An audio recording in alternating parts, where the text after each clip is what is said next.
guys, Luna here, and welcome back to Art Life. Now, last we left off with Bax, it was a very interesting moment, and we're just going to continue on our way. Hopefully, not getting myself too flustered with it, because it is quite unusual. Scents could have a long-lasting impression on someone's mind. They lingered in ways different, but no less powerful than sights or sound. Right then, the scents were rousing old memories of Baxter, wrapping his shirt around your shoulders to keep you out of the evening breeze. It was similar, but not the same. Just like the situation you found yourself in was different from the scene you were reflecting on. Before, Baxter's cologne was almost old-fashioned in how perfumed and heavy the smell was. These floral notes were fresher, sharper, and there was an undercurrent of spice. A mature scent for a gentleman of sorts. Still, with your face against his neck, he reached up to grasp a handful of what you knew to be dyed black hair. Another quiver shook at Baxter's body. He curled himself around you further, seeking the warmth. His lips brushed against your ear. Baxter kissed it gently. The two of you were woven together like the threads of rope. You know what? I'm gonna say you flirt with him.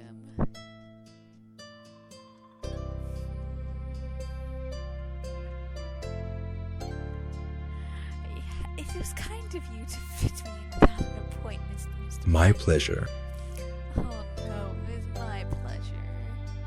And then they kissed each other. Both you and Baxter gladly chose the limited distance that remained until there was no more uncertainty. The emotional static that remained a constant background noise ever since meeting Baxter again, once every evening had settled into place. Your conflicting frequencies came together to form a rhythmic vibration so in tune a person could dance in it. It was amazing and it was different. And when you were teenagers, Baxter's touch was driven by the recklessness passion of someone who couldn't wait. Kissing him now held the intensity of someone who had been waiting for a long time. But despite having prior experience with this, it made surreal that it was happening right now. That you and Baxter were sitting alone together in his office, silently locked in embrace. Something that shouldn't have been more than a happy daydream was currently a reality.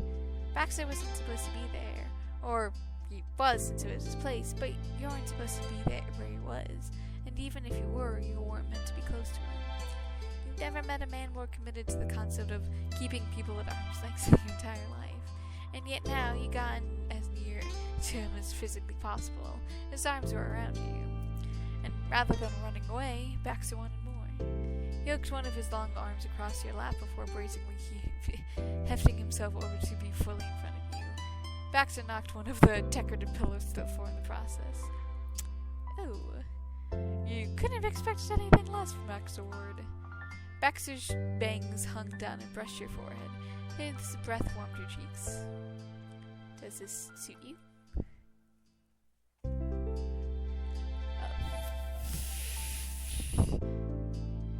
You know, I'm just going to bob your head and swallowed. Baxter was almost in the exact same height as you. Being in at eye level was what you were used to, so the sudden change in perspective was something you felt neat. Excellent. Baxter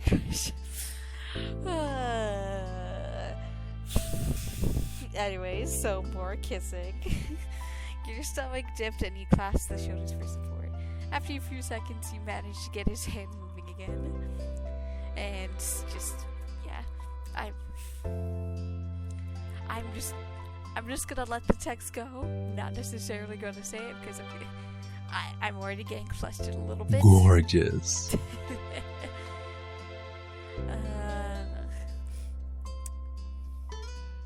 You know what?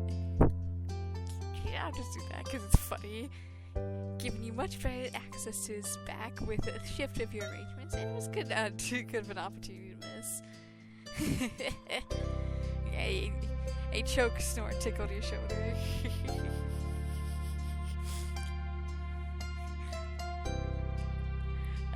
Sorry. That's sweet. Please don't be.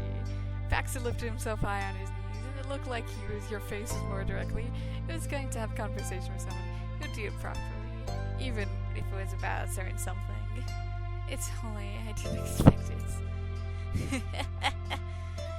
Though perhaps I should have. I did make myself a perfect target. I would have been tempted to do the same if our positions were flipped. Good to know. He gave another squeeze, and he was asking for it after all. But I lost the element of surprise. This time, your touch elicited a wolfish grin. Gently, he's the tip of his delicate fingers to tilt your chin up. Come here. And there is plenty more kissing to be had, and very flustered, and, you know, I'm gonna do it again. I'm not necessarily gonna say this out loud because it's very awkward. Yeah, you undoubtedly had this thing so pretty because of an act that didn't mean much to him. Baxter's confidence could be shaken and boundaries could be crossed, but with you, it wasn't simply that.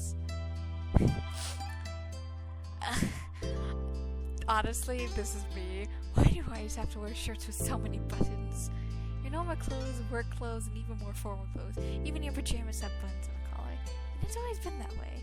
Haven't you heard of a t-shirt? A grin played at his face as the taunt tie finally came together. To be honest, It was part of my taste, but I'm sorry for the inconvenience.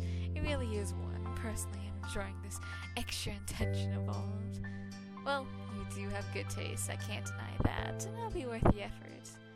Amused, Baxter slipped off the jacket off his shoulders and managed to remove it completely and toss it off to some nearby table without bumping your arms once.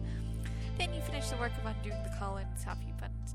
Having taken longer than technically necessary, you've been distracted. Cutie. To make it for the day, you helped him out by tucking the shirt from his pants. It was half untucked already. Moments would be much easier for Baxter now, and that was the goal. Finally, Baxter glanced down to take stock of his disheveled self. He lodged a complaint, or rather a query. Honestly, I should have left the shirt on at all. It's a fairly sorry state, and you've seen me topless more than once before.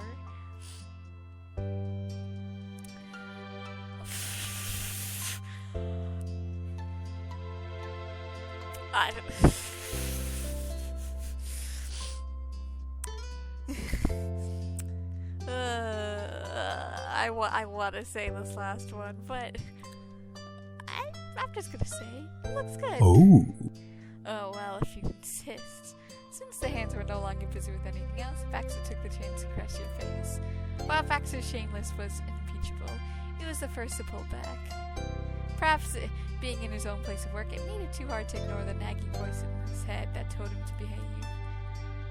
Thank you, Luna. I hope it wasn't a disappointment.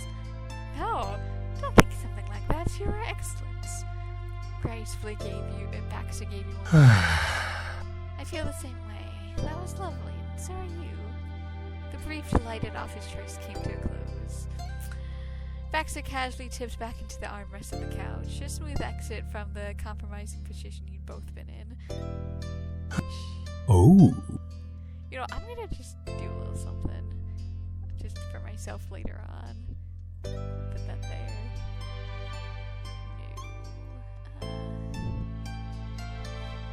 oh.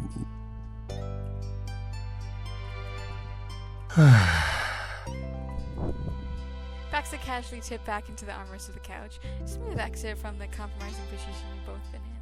He had to fasten the buttons of his collar again. Naturally, his fingers moved with grace and confidence, seeing the way he redressed was equally as attractive as the underwing. Baxter downed the rest of his drink in a single gulp. It was a meager treatment for cooling off, but it would have to do. He exhaled through the nose before nonchalantly tossing the cup into a nearby trash bin. Now, I suppose we should leave. If we wait too much longer, we might be caught in here when operating hours begin. Baxter's so brazen, but more publicly appropriate smirk came into appearance. We wouldn't have to tell them what happened, they would have seen it, even without any cameras. He brought you down along the same path, and Baxter turned the lights off as he went along. Once he reached the parking lot, he waited for Baxter to lock the building. Goosebumps lingered on your skin from the rush of adventure. After the day simulating enough to rival the wedding itself, you and Baxter finally returned home. perfect. Well, I must thank you for a truly, and I mean truly incredible time, Luna. I'll keep you only for a moment longer. Your drooping eyes lifted. You had more up his sleeve? Oh boy, what for? The sign of interest was awfully encouraging for Baxter. His smile pulled too wide to be considered purely polite. You know. There is something to consider. On one hand, I do have a pleasant, fairly foolish gesture. It's only sensible to make use of it. But on the other, Baxter literally lifted a hand up to in your general direction. Naturally, the motion was completely nonchalant. Nothing unusual happening here. The master bedroom is frankly superior, and I would say it's being polite not to even offer the space to my partner. You narrowed your eyes again, but it wasn't out of sleepiness. That preposition required a sufficiently little look. You're asking me to spend the night with you? Oh, yes. Oh, yes, exactly.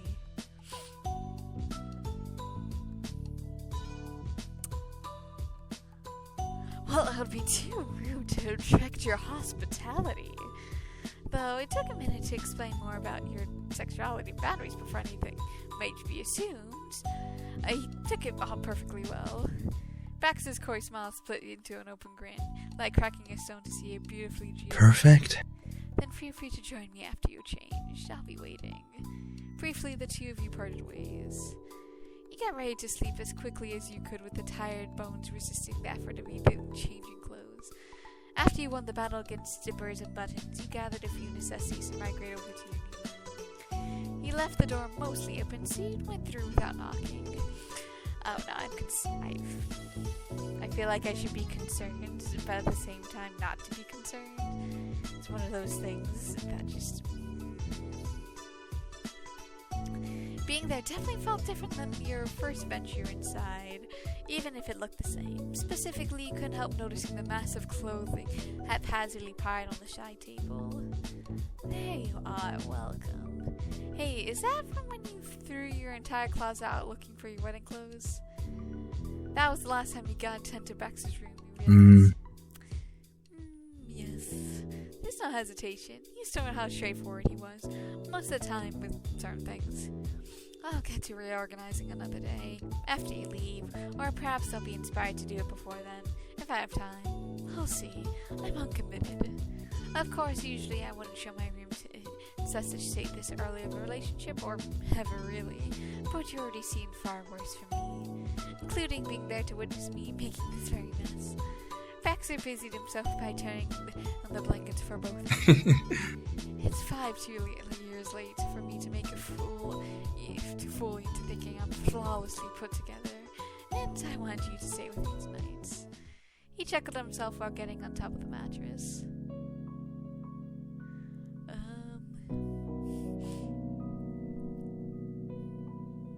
You know, I'll give you credit for having some pops of color. Really? You're too kind. He followed Baxter into bed, saying that you'd be welcome there. Baxter had luscious feather pillars that squeezed around your head when you laid down. It was like getting a hug, but for your face. Your boyfriend's face was particularly obscured by a fluffy pillow too. He had it to inch from the center into a puff to the edge so you could see it better.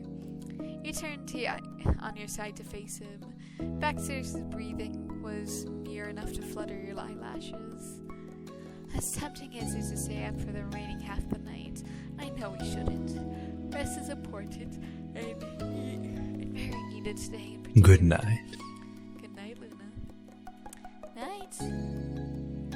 You had a very convenient switch that you could hit from bed to shut off all the lights in the hall. That was so nice. But there was still one piece missing before Baxter officially settled in.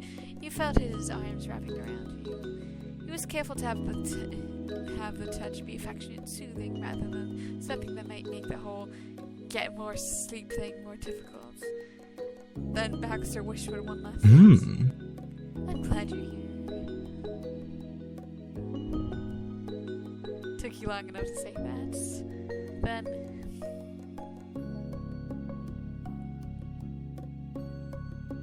tucked yourself into his shoulder. You nestled up against Baxter's neck. His silk pajamas felt luxuriously soft against your skin. His pulse was steady. He was just dark. How lovely. Baxter murmured against your ear in dreamy bliss. As incredible as how unbelievable as it was to be in Baxter's embrace for the night, the thrill you hadn't compared to the pure comfort it brought you. You had gone through so much to be where you were.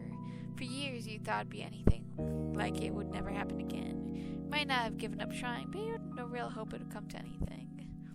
Now that it was okay for you and him, you could relax in a wholly complete sense. Baxter felt the same relief, and neither of you needed further words of reassurance. The warmth between you was enough. Your half-conscious mind swarmed through the moving tides of memories of the current day, and your entire wedding planning excursion. The mental water was warm, relaxing. Your smiled eyes cast once more glance at the man you were in bed with before your eyes could no longer stay open.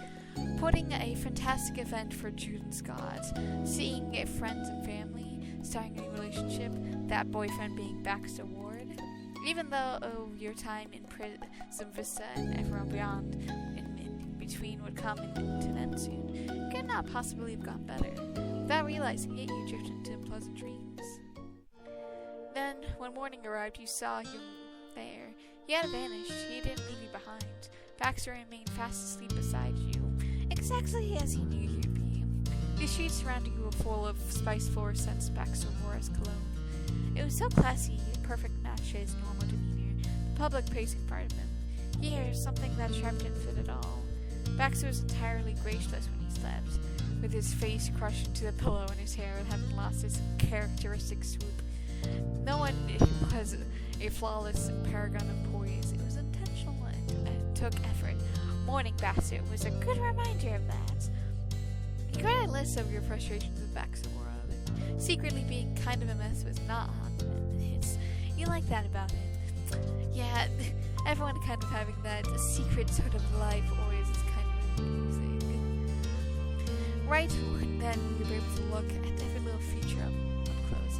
His sharp manicured eyebrows, equally pointed nose, the mole on his neck, of course, the tippy top of his head squinted in the sunshine. You could see a gradient in the strands. It was lighter at the roots than the rest of the hair. In the smallest of ways, Baxter had let you see his natural color. It was beautiful. You gently stroked his head. He smiled in his sleep. When his deep eyes did flutter open, he continued to do so. But before saying anything, he yawned and stretched and rubbed a thin line of drool from his pillow. Baxter also made a valiant attempt to straighten out his bedhead. Only then did he determine that it was appropriate to greet you. Nice to see you. Hello, how nice it is to see you again. Another wonderful day. Morning sunshine. Certainly a good day. Despite officially being awake now, Baxter cozied up to you again. His hands reestablished the hold that they had on you before he attempted to clean up. It was too adorable to do anything but it. Besides, you weren't planning on getting up when you normally did either. Yet, many early days of rushing about, and tomorrow would be another. That's when you needed to leave. Today, in that moment, you could both afford to linger in bed. So, you snuggled up against your boyfriend in return. With contented kisses and scattered whispers, Baxter indulged in having you completely to himself. Eventually, though, it was decided to bring the lazing about from bed to the living room. Not even Baxter wanted to spend an entire day lounging in his room, and it was past the hours he shunned. As you were still slightly achy feet, you caught another glimpse of a picture frame sitting pretty on one shelf. I guess there's one picture here, but I can't really make it out. Unaware of what captured your attention, Baxter got on his zebra print slippers and shuffled on up ahead of you. You rambled into the living room after him, still in your PJs, but with the phone in hand. It was in case anyone reached out before you bothered to dress. That was your last full day in town, so odds are someone would call or text any minute. Still thinking of the souvenir, you watched Baxter slowly curl up on his preferred chair, the blue one tilted toward the windows. He took a spot on the couch. Still have the picture frame? Oh, you've noticed. His usual pale cheeks flushed with color. It sat out even more starky than usual, considering his outfit was pure white. Yes. Baxter explained himself with a flippant gesture of his hands, controlling his body more smoothly than he could his emotions. I'm fond of it even now. I've never been able to part with it, but isn't that what souvenirs are for? Keeping them for the long term. I'm being entirely responsible for onto that after thoroughly leaving everything in Sunset Herd behind. He was entirely too aware of how ridiculous he sounded. Baxter had attempted using humor to overcome the hurdle of sentimentality. Oh, you're so shy. I have nothing of the sort. Casually glanced down at your phone. You're just a little conscious, softly whiz. In the back of your mind, you might have been motivated to see the timer check the messages. Nothing had been much of importance. There's a new notification and it stopped you in your tracks. Erased my stuck to the device long enough for Baxter to ask if something was the matter. No, nothing was wrong. No, not at all. What you completely captured your attention was that Baxter had been added to a group chat with Terry, Miranda, and Cove. It felt unreal. Only a week ago was someone from the distant past, someone you were never meant to see again, and now there was his name in the friend chat. You had started dating him, but that was an addition was fully led to the situation sink in. Acceptance in your circle, mundane yet crucial presence in your social space. Baxter was truly part of your life again. Luna? Prompted you for a response again, now concerned. Check your phone. Baxter did so. He gathered the phone that matched his pajama color scheme and gave a curious look. No. That was all he could muster. Baxter drew the screen closer to his face. He stared at the notification as hard as he imagined he had just done seconds ago. He'd been so distracted by the initial revelation that you weren't even sure what the message meant. The words hadn't penetrated your head. Trying again, you scanned the most recent texts. It started with an elaborate declaration of Terry. Hey, Bods, we gotta get together today. Miranda, let's do the thing in the evening, then everyone should be free then. Cove, sure. You shook off the reverie, still slowing you down, reacted to the conversation.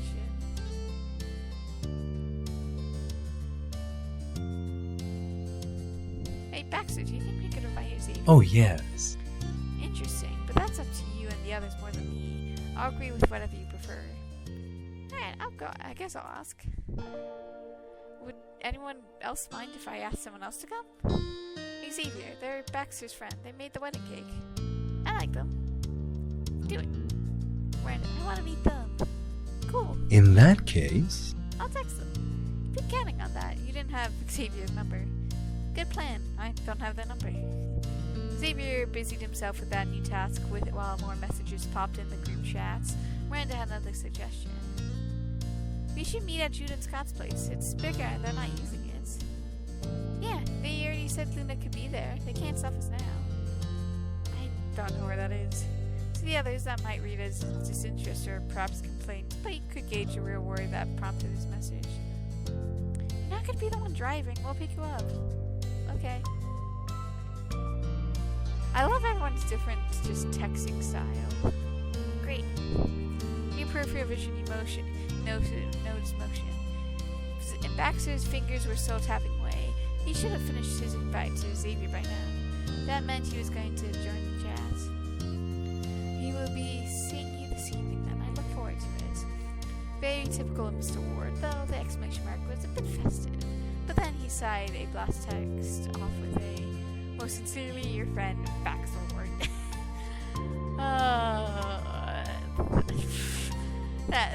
Your phone lit up immediately as the device itself was chuckling. Terry lowered repeatedly. Cove could only think of commenting what. Miranda didn't even have a reply. Most likely she was laughing in real life. I tapped out one last reply. Oh wait.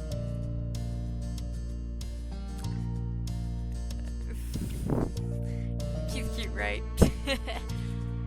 Very adorable. He probably looked at the man himself. Chuckling, Praxis surveyed the results of the digital bomb he dropped on the unsuspecting group chat. He then placed his weapon down on the coffee table. His legs were crossed as he leaned comfortably in his boxy blue chair. To be honest, I'd like to admit something, Luna. I had your number all along. Of course, I never looked at it over the years we were apart, but didn't have it in me to delete it either. What? The memory of that first day flashed when Baxter offered you a business card so you can contact him for professional purposes only and ask yours for yours in return. When he refused to answer your accusation that he already should have your number. That's strange. The uncomfortable, distant atmosphere of that moment was so easy to remember, yet felt entirely separate from your reality. You had the hindsight to see how, even then it was obvious, inevitable that you and Baxter wouldn't stand bad terms for long. He was a softie who looked good for your approval, certainly not a stranger who truly didn't want anything to do with you. And there was no real chance he had deleted the number you'd given him. Baxter continued his story after kindly giving you the space to adjust what he said. Recently, I had found myself scrolling through our text history. I finally saw those messages you sent after I was gone. I'm sorry, Luna. Thank you for saying that. I read over a text after meeting you again. I understand. Incredible. Can't help ourselves. At least the feeling is mutual. It was nice to see those old conversations. Yeah. Both you and Baxter were taken by feelings of sentimentality, speaking softly and enjoying the gentle warmth of shared memories. Until his features twisted wryly, the tale wasn't quite over. However, it would have been far more pleasant if only I had been reminded of how I texted as a 19-year-old. Baxter placed a hand across his eyes. I said it sincerely, your friend, in a text. Wholly sincerely. How I had the nerve to view myself as someone without any so-called social awkwardness, I would never know. Please, don't worry. The statement was far more self-aware this time. It was hilarious. Thank you. Baxter's signature smirk wasn't missing from his face for long. Perhaps I should stand to add a little flair to my written statements. But it was considerate of your friend to add me to the group. That's where you belong. Baxter smiled at you. It's settled. Even after evening plans were set, the two of you chatted in the kitchen and prepared a meal. Baxter got to prove once and for all that even he couldn't bake. He could cook. Over breakfast, or rather a bunch of brunch, considering how late it was decided that you go out for an apartment for a while. Not to particularly place, just to enjoy the act of walking itself. You finished the food, cleaned up, and went to midday sunshine. You and Baxter's wandered a prism vista city with little purpose and zero plan. Baxter had set the direction to get away from the hustle and bustle of the city center, but that was all the thoughts that went to your plan. There's no denying your surprise when you agreed to spend time doing this easily as that. It wasn't exactly Baxter's style. Nothing that didn't require at least 20 minutes to drive. That wasn't predetermined to be exactly the right venue for the moment. Unheard of.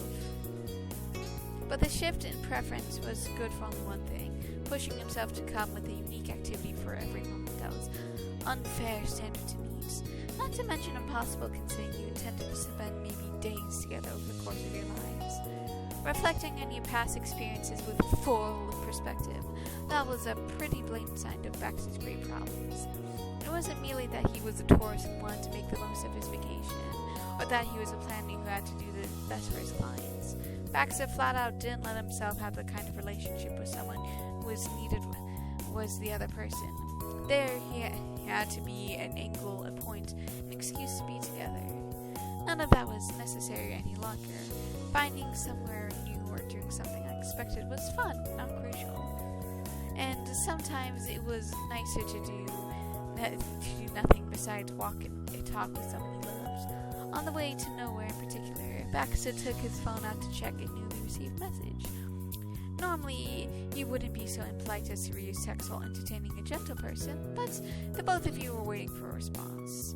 Xavier had gone back about the RSP invitation.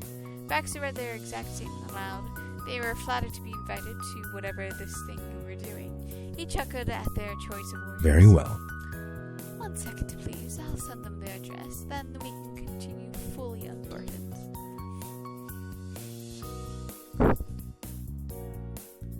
Look at you keeping in touch with the people in your life, you tease. His snickers developed into a wholehearted laugh. This was your idea to reach out to them. Can I honestly take any credit? Yes, it counts. How generous. That was all it took to check off another event. You were prepared for the evening and you could relish the hours before then. As the skyscrapers got shorter and shorter until they vanished and the sounds of the traffic became a distant hum drowned out by rhythmic waves of the sea, you told Baxter about yourself. You finally learned your pet's name and general existence. You got to explain your career in detail and what the company was like. And you described the place you were living now was no longer in your parents' home. Baxter listened with keen interest. You're very good. Now that is impressive. Thanks. I think it's my turn to ask questions about you. That is fair. Go on. Great. My question is, why in the world are you here of all places? You could have lived anywhere. I don't get it. That was the genuine truth. Even as an adult, Baxter could confound and mystify you. The serene smile that had been on his face for the past 10 minutes curled.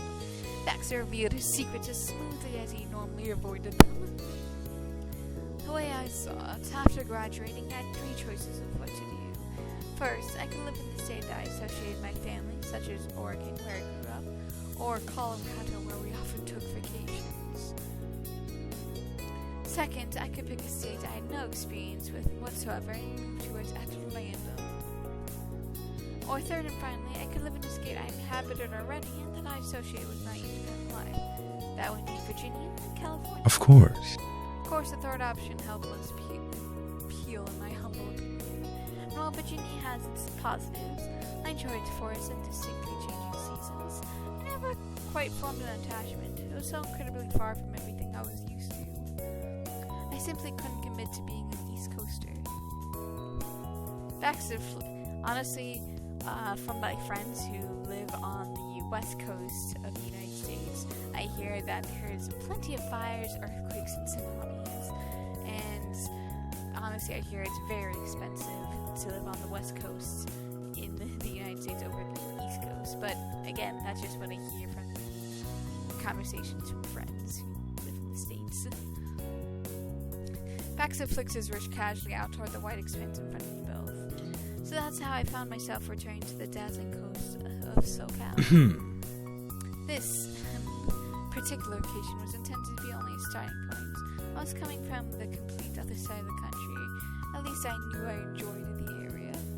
I expected to relocate once I had my bearings. It wasn't my intention to linger where I might not be welcome. But who could have guessed it was hard to pack up and leave everything behind once you had silly things such as an actual apartment in your own name and a real career tying you down. Weeks passed, then months, and then, perhaps inevitably, I came to face to face with one of the reasons I had developed such a positive outlook on the state to begin with. There, he paused. You didn't know how to fill it. Or if you should, you didn't. You let it remain. He smiled, and ultimately Baxter continued. You know, I can never cease to amaze me. California is directly besides Oregon. I could practically walk there for hours, industrious and stupid enough. Despite that, being here is so whole different experience than what I'd been raised in the neighboring states.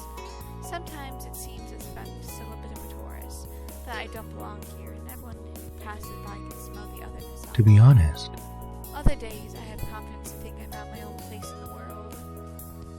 The eye contact between you and Baxter locked meaningfully when he spoke that line. To wrap up this long story, I'll say in the end, I made the right choice. You did, definitely. I don't even want to imagine if what had happened if you stayed in Virginia. perfect. I do adore when we agree. A pleasant breeze passed over the sea and came over to ruffle your hair. You breathed in the salty air, letting it warm your body. Meanwhile, Baxter snorted it out. He'd been pointedly ignored in that close you'd gone to the ocean. But this discomfort, it was swiftly replaced by self. How wonderful. Though, as ever, I'm here paying absolute premium for a perk I do not even want. A stunning seaside view. Yeah, kept if you try. Exactly. Regrettable, isn't it?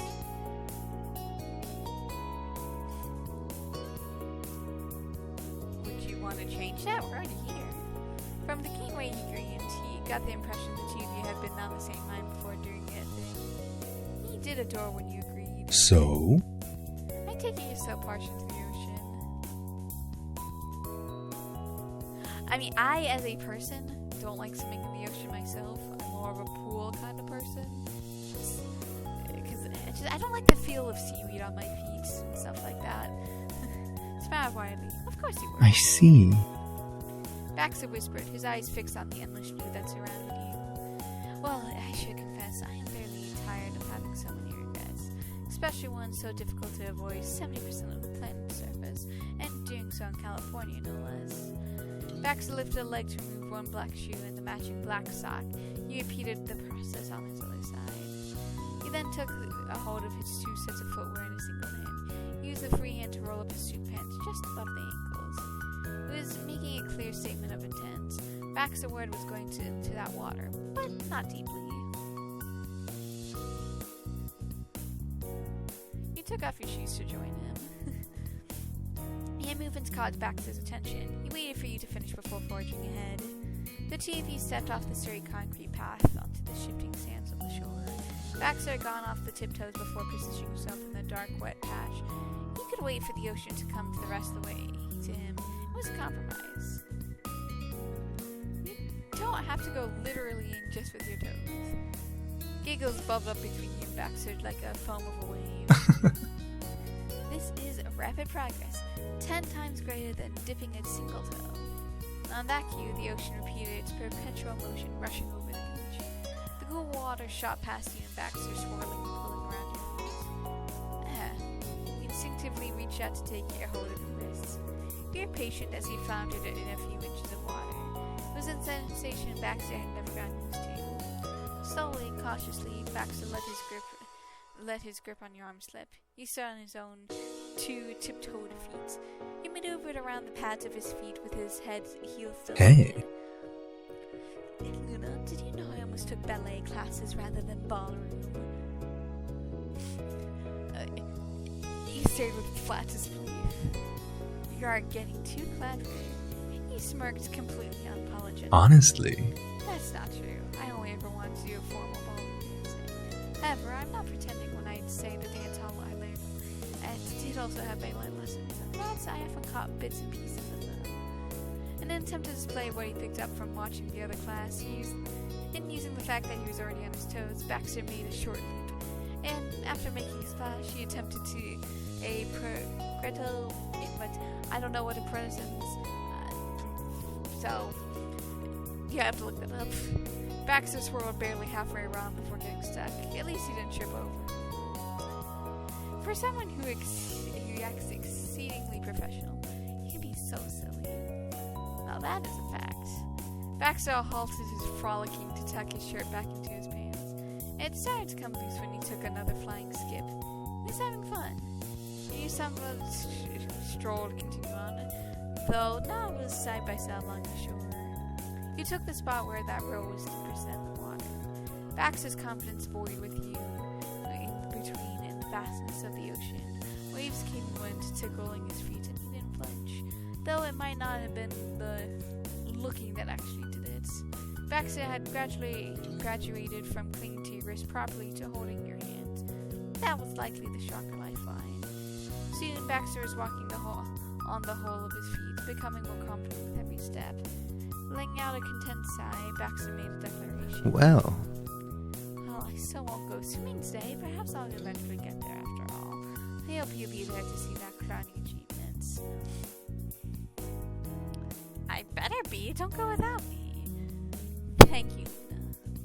On and on, you and Baxter moved forward together. At lunchtime, Baxter suggested that you get a meal at the Ocean's restaurant where you first reunited. He was surprisingly sentimental, considering what a cynical teenager he used to be. But considering how often you walked down memory lane over just the last few days, maybe you should start expecting it from Baxter of today. Besides that, you were happy to do it. That first day, Baxter fled the scene before dinner even started. Having a make-up meal would be a good way to bring things good circle. Luckily, you managed to snag a table without much waste. Baxter got a late black coffee and a salmon tree. The two of you indulged entirely unrushed meal. But as much as you saved for the time, eventually you had to return home so you have time to finish packing before the next outing. Baxter was even more inspired to finally clean up those clothes strewn about from the morning of the wedding. It might have taken him a while to get around to that, but no one else can say he did a poor job. Baxter's closet was neater and more organized than a high-end formal wear store by the time he was done. You got your own work taken care of too. As the sun began to set, it was time to go see your friends, and not yours in the sense that they were yours alone, but the friends you shared with Baxter. It left the tiny apartment and went straight to the suburbs. Parking in the usual spot across the street, the both of you exited his car. You ambled up toward the front of the house, and then Baxter gave the doorbell a prompt ring. Hey, Cove. The person who answered the door of the Adams household couldn't have been either Adams. You knew that. What you hadn't expected was the 6'4" figure of Cole Holden. But there was no complaints. You and your lifetime companion immediately shared beaming smiles. Also, ever since the date of death, I've been becoming more, aware of the muscles that are from here. It's that... Yes, I'm aware there's muscle. This line is okay, but why is there a shadow here? Because it's that isn't normal. I expect some, just because, hey, chest to shoulder muscles, but, fully extending looks a little awkward. You are happy whenever you get to see each other, and that could be the same for him. Hi, Luna. Sup? Funny running into you here. But since Cove got the award of being first to meet you, he also had to take in the responsibility of greeting the other guests who arrived. Sheepishly, he glanced at me. Oh, thanks for coming. Good day. Hello, Cove. Thanks for allowing me to attend. Yeah, so come on in. Cove punctuated that with a little tilt of the head, totally foregoing any explanation or even an acknowledgement from the strange circumstances. Then he turned his whole body to go. You followed him into your former abode. Huh. Everything's all nice and fancy, even the couch is moved. Inside you found an even bigger surprise than you had at the entryway. This friendly get-together was in fact an actual party. The brown leather couches had a matching wood coffee table had been moved in the room entirely. There was also an addition of twinkling fairy lights rung around the wall. At the center of it were Terry and Randy looking quite pleased with themselves. Those two had been the masterminds for whatever was happening. Baxter glanced at Cove, confused but hopeful the green-haired man might be only a henchman and more willing to spill the blame. Cove smiled and had gone lopsided and merely shrugged one shoulder. Ta-da! Woo! It's an appreciation party, for everything you did for Jude and Scott's wedding. Terry respectfully saluted a rival like your fellows in Very nifty. We couldn't have done it without you. Right, and Terry helped a ton too.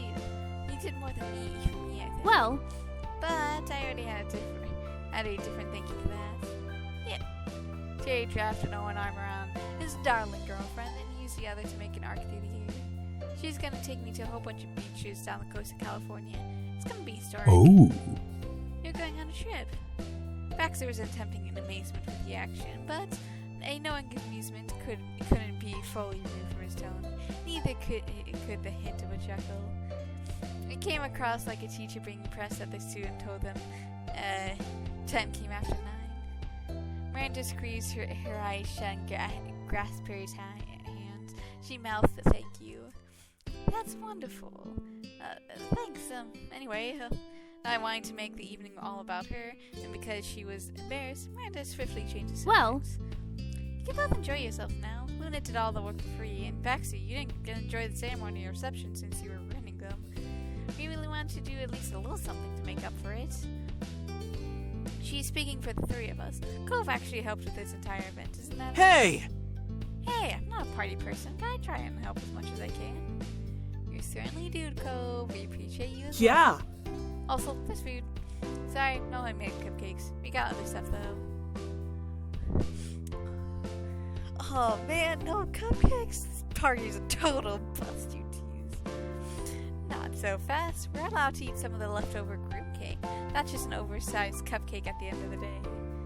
But don't touch the wedding cake. They're saving that for themselves. And you wouldn't want to see Scott's team. After all the drama with that thing, those guys grew attached. Okay, we're back on track here. Baxter's voice softened. His disbelief was honest that time. Thank you. Thank you so much. Getting your own appreciation party had definitely caught you off guard initially, but honestly, you should have known the group would have set something up their sleeves. They become attached to the party planning life, and they always return your kindness in turn. Baxter should have too, now that you thought about it. This is already the second party these people have thrown for his sake. Miranda ended your train of thought with a clap of her hands. She was smiling sweetly. So, If you want, we could even get dressed up again to make it a fancy party. Wouldn't be any trouble. There's enough time to do and come back. And I know there's not a lot of chance to do something like that. Bax's gaze darted to you. Yours did the same toward him. His mouth hung open slightly as you shared a silent look. And then you laughed freely and fully. The trio of celebration conspirators suddenly were at a complete loss. I apologize. Baxter covered his mouth with a hand, realizing blatantly that his behavior was not quite gentlemanly. This is genuinely thoughtful, and it means a great deal to me that you went to this effort. The humor here is, well, the truth is the men already had that same conversation. We already gave ourselves an opportunity to dance in formal attire. It was just last night, in fact. But what? Your group interrupted unison even faster than Baxter gave a formal sign off through text. Terry threw his hands up in passion. Yeah. Did you know, in fact, we put this together? He kept one arm straight out in the air, so up 2 fingers. It hadn't even been 2 days. Not bad. Correct. We don't waste time, I'm afraid. Baxter's cool answer dropped Terry's arm, and his job was for good measure. No way. There's a limit. You cannot be that much of a social butterfly. Be a snail sometimes, B-man. Miranda gently took a hold of Terry's shoulder and grounded him enough to stop splundering about insect metaphors. Then she took his own turn at asking questions. Where did you go? Baxter slipped his fingers down his smirky mouth. He adjusted the hand with a casual flick of the wrist. We have a place. Wow, just wow. Exactly as you hadn't expected for them to arrange a celebration in your honor. Miranda and Terry and Cove would never guess that you and Baxter would have had your own little party for 2.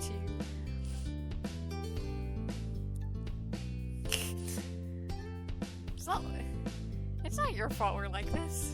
Exactly. Baxter restarted his efforts to convey his appreciation. You're too kind. Having a chance to celebrate with everyone here is incredibly special. Thank you all. And if it helps, our impromptu outing didn't include decorations or refreshments, excluding still water and paper cups. His words landed, and around the room, bewildered stares regained their spark. Terry punched her fist into the opposite palm. Got it. Forget friendship clothes. Let's see those snacks already. yeah. So where is our little bagel friend Xavier? Nice free food. Okay. I'm always a sucker for free food. The crowd migrated toward the dining table. It was stacked with a mix of sweet and savory, and pre-made and homemade delights. Getting all dolled up might have been a motivation by Baxter's preferences, but the food was clearly to your tastes. All your friends knew you well, but there was one person in particular who was likely to thank you for that. It came in handy to have someone around who'd been by your side for almost your entire life. Still, there was enough variety that everyone else spotted something in the spread they wanted to. Most of it was pescatarian. A single bright red handle of a controller cake was on the menu as well. Terry hadn't been lying to cover the lack of cupcakes. The party kicked off as the gang snacked and chatted. Cove, while still piling up a tiny plate with one of everything, mentioned that this is how his dad was doing, same old, same old. Mr. Holden sent you a hi back, and you said hey to the wedding planner guy too, though he never actually talked before, not even when Baxter was staying in Sunset Bird. That was nice. Baxter cracked a joke that if he'd known there was such a grand event, he would have brought a bottle of champagne. Terry helpfully explained that if Baxter had known this was a grand event, it wouldn't have been a surprise anymore.